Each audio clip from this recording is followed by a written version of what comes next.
Because this is where leadership, self-leadership shows up. It's not just in sticking it out because of guilt. Good seeds, good things are not grown out of planting the seed of guilt. Honestly, knowing when to walk away, that's leadership too. This post got a lot of attention.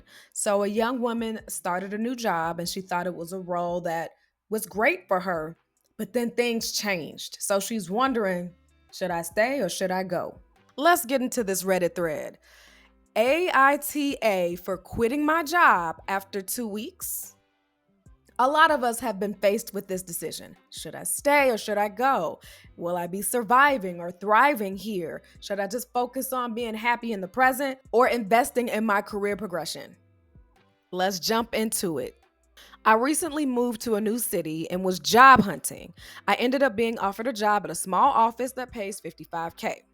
It's owned and run by one person, and they've been through a rough patch trying to keep someone on board recently.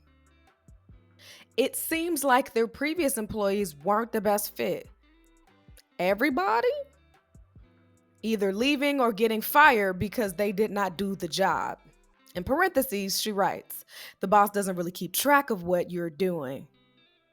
Okay, let's stick a red flag in that. However, my boss has been incredibly kind and has invested time in training me. They clearly really needed someone, and I have spent the past week sorting through the backlog of mail, email, messages, and getting everything organized. Today, my boss even took me to lunch just because, which was very kind.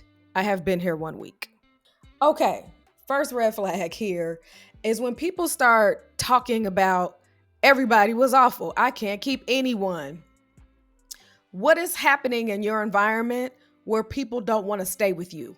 There's something missing or wrong here, process wise, or maybe the way this person is leading. And I know it can be difficult running a one-man show as an entrepreneur or a small business, but that sticks out to me.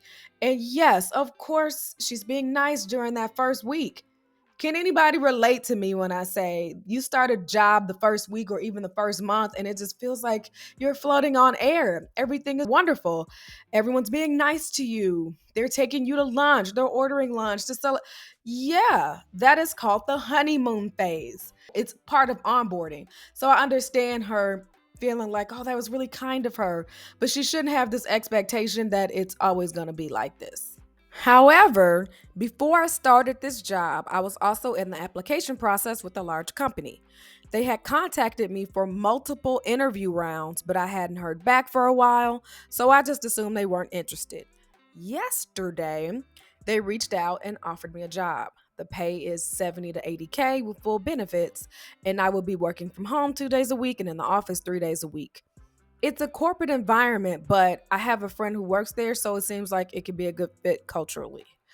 I mean, what I need companies to understand is if someone is applying to work with you, they're applying to work with other places. So, yeah, they could get multiple offers. That's not an unusual thing. If I leave, my current boss will have to find and train someone new, which would be a big hassle for them. And I feel terrible about potentially leaving so soon. I also feel like I'm betraying them, considering how much time they've already put into me and the assumption that when I came on this job, I would be staying for longer than 2 weeks. Well, you said you've been there for a week, and this whole, I feel like I'm betraying them. I get it. It's guilt, but it's been a week. It's not like you were so interweaved for months and months and months that they have to find someone. It's really not that long of a time. But I do understand and appreciate having some kind of empathy of how this would affect that person. So no matter how you slice it, it's not going to feel good. Our contract only asks for 2 weeks notice, and this is an at-will stay. Okay. You put that in there for a reason. I mean, like I said, things happen. So put in your notice and you can help them find someone else. Now let's pause because this is where leadership, self-leadership shows up. It's not just in sticking it out because of guilt. Good seeds, good things are not grown out of planting the seed of guilt. But good leadership is having the courage to disappoint, to say no, and to stand up when the environment or the situation just doesn't work best for you. Here's where I'm stuck. I feel really guilty about the idea of leaving so quickly. Everyone I talk to under 30, aka Gen Zers, says to go for the better offer. That's just the way things work in today's world. But my family, who are older, meaning Gen X and baby boomers, is telling me it will be a terrible thing to do, that I should stick with my current job. Okay, so let me stop you right here. Obviously, different generations have different experiences. They're going to say different things. Of course, Gen Zers are going to, they move quickly. So that's just how they operate. So you have to understand where they're coming from. Baby boomers, that was how things were back then. You stayed with the company, you got a pension, 401k, and all of that stuff is shaky. An extra 20 plus $1,000 a year is needed in today's economy. So we have to look at it from that angle, but we can't just go to different generations and expect them to give us the same advice. So I've got some videos on that. Check that out. I talk about this a lot in terms of multi-generational agility.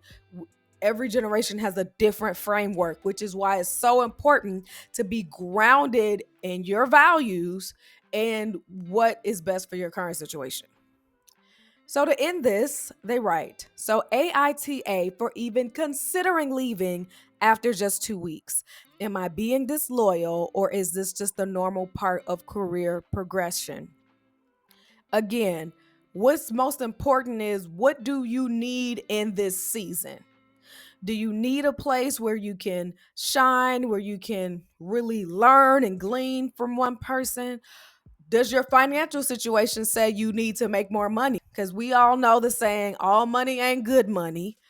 So investigate that. But if that is one of your goals in this season and the place doesn't have terrible Glassdoor reviews, then do what you need to do. This is just one of those situations, unfortunately, where no decision you make is going to feel good. Because if you stay, and then, like I said, this is the honeymoon phase. Once the honeymoon phase starts wearing off and you start to hate it, then you might regret not taking that job.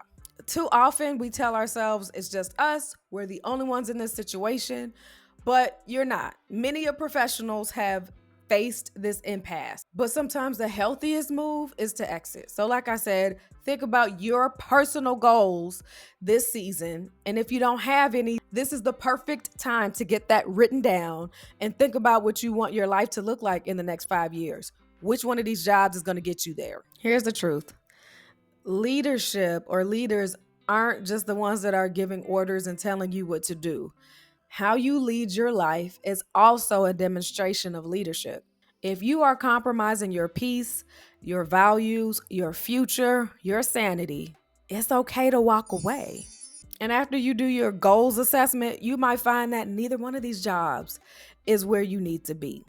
Because staying in the wrong place out of fear isn't loyalty. It's just going to give you more of what you already have: stuckness.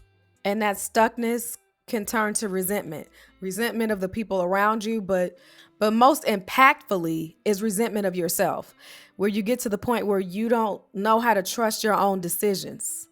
So viewers, tell me what you would have done in this situation. Would you have stayed longer, or would you have walked?